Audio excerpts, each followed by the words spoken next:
بارش میں کبھی کبھی نہایا کرتے ہیں، کبھی کبھار کنویں میں پاؤں لٹکا کر بھی بیٹھتے ہیں، تیز بھاگنے اور تیر اندازی کے مقابلے بھی کرواتے اور خود بھی حصہ لیتے ہیں۔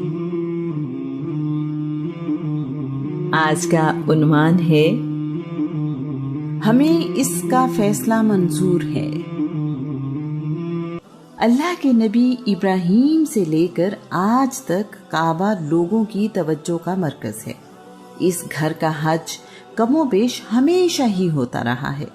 کعبہ وادی مکہ میں پہاڑوں کے درمیان نشیبی جگہ پر تعمیر کیا گیا ہے۔ کعبہ میں خوشبو کے لیے عود جلائی جاتی ہے۔ اسی آگ سے کعبے کے دروازے پر ڈالا گیا پردہ جل گیا اور کعبے کی عمارت کو آگ سے نقصان پہنچا ہے۔ یہ 606 عیسوی کا واقعہ ہے۔ اس سال بارشیں بھی زیادہ ہوئی ہیں۔ سارا پانی کعبہ اور اس کے ارد گرد جمع ہو گیا ہے، جس کی وجہ سے کعبے کی دیواروں میں دراڑیں آ گئی ہیں۔ عمارت کی چھت نہ ہونے کی وجہ سے بھی بارش کا پانی جمع ہو جاتا ہے۔ دیواروں کی مضبوطی بہت کم ہے۔ مکہ کے لوگ اکٹھے ہوئے اور یہ فیصلہ کیا ہے کہ اس عمارت کو گرا کر دوبارہ کعبہ تعمیر کیا جائے۔ نئی تعمیر سے پہلے کعبے کی دیواروں کی لمبائی کچھ یوں ہے۔ حجر اسود سے رکن شامی، وہ کونا جو ملک شام کی طرف ہے، 23 ہاتھ۔ رکن شامی سے رکن عراقی، وہ کونا جو ملک عراق کی طرف ہے، 22 ہاتھ۔ رکن عراقی سے رکن یمانی، وہ کونا جو یمن کی طرف ہے، 31 ہاتھ۔ رکن یمانی سے حجر اسود تک 20 ہاتھ۔ ان دیواروں کی بلندی 9 ہاتھ ہے۔ 1 ہاتھ کی لمبائی 1 گز یعنی 3 فٹ کے برابر ہوتی ہے۔ حجر اسود اور رکن شامی والی دیوار کے درمیان بیت اللہ کے اندر جانے کا راستہ ہے۔ یہ راستہ کھولنے یا بند کرنے کے لیے کوئی دروازہ نہیں ہے۔ کوئی بھی بیت اللہ کے اندر جا سکتا ہے۔ بارش کا پانی کعبے کے اندر یا مطاف دونوں جگہوں پر ایک ہی سطح پر موجود ہوتا ہے۔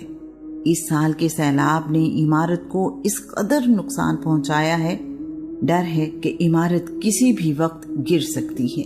عبداللہ بن عبد المطلب کے ماموں ابو وہب نے باقی سرداروں کی موجودگی میں طے کیا ہے کہ کعبے کی حرمت یہ تقاضا کرتی ہے کہ کعبے کی تعمیر صرف حلال کمائی سے ہی کی جائے۔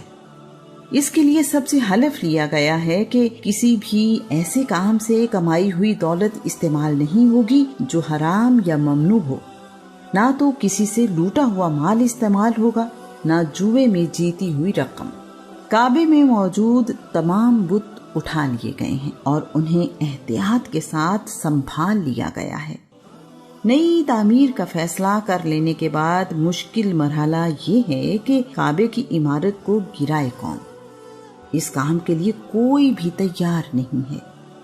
لوگوں کا خیال ہے کہ جو بھی اس عمارت کو گرائے گا اس پر مصیبت اور آفت آ جائے گی، حالانکہ ایسا کسی بے حرمتی یا بری نیت سے نہیں کیا جا رہا۔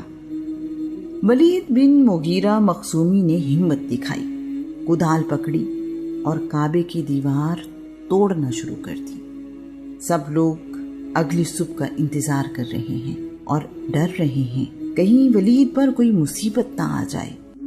ولید پر کوئی مصیبت نہیں ٹوٹی تو سب لوگ اس میں شامل ہو گئے۔ کعبے کی دیواریں مکمل طور پر گرا دی گئیں اور نئی تعمیر کے لیے جگہ ہموار کر دی گئی ہے۔ کعبے کی بنیادوں کو توڑنے کی کوشش کی گئی تو زلزلہ آ گیا۔ اسے ناراضگی کی علامت سمجھ کر بنیادوں کو نہ چھیڑنے کا فیصلہ کیا گیا ہے۔ کعبے کی تعمیر اللہ کے نبی ابراہیم کی تعمیر کردہ بنیادوں پر ہی کی جا رہی ہے۔ انہی دنوں جدہ کی بندرگاہ پر ایک یونانی بحری جہاز ٹکڑے ٹکڑے ہو گیا ہے۔ بحری جہاز یمن میں ایک کلیسا کی تعمیر کے لیے سامان لے کر جا رہا تھا۔ مکہ والوں کو اس بات کا پتہ چلا تو ولید بن مغیرہ کو ہی جہاز کی لکڑی خریدنے کے لیے بھیجا گیا ہے۔ ولید لکڑی کے علاوہ ایک رومی کاریگر بھی اپنے ساتھ لے آیا ہے۔ اس رومی کاریگر کا نام باقوم ہے۔ باقوم کعبے کی تعمیر کی نگرانی کے لیے موجود ہے۔ ہر ایک قبیلے کے ذمے کعبے کی تعمیر کا کوئی نہ کوئی کام ہے۔ پتھر بڑے بھی ہیں اور بھاری بھی۔ وہ لوگ ایک پتھر اٹھا کر لاتے ہیں اور دیوار کعبہ کی تعمیر کے لیے رکھ دیتے ہیں۔ اسی طرح دیوار بنتی جا رہی ہے۔ رسول اللہ اپنے چچا عباس کے ساتھ پتھر لاتے ہیں اور اپنے حصے کی دیوار میں نصب کرتے ہیں۔ عباس رسول اللہ سے 3 سال بڑے ہیں۔ اس وقت رسول اللہ کی عمر 35 سال ہے۔ یہ فیصلہ بھی کیا گیا ہے کہ کعبے کی دیوار میں دروازہ زمین کی سطح سے بلند رکھا جائے تاکہ کعبے کے اندر آنے جانے والوں کو کلید بردار سے اجازت لینا ضروری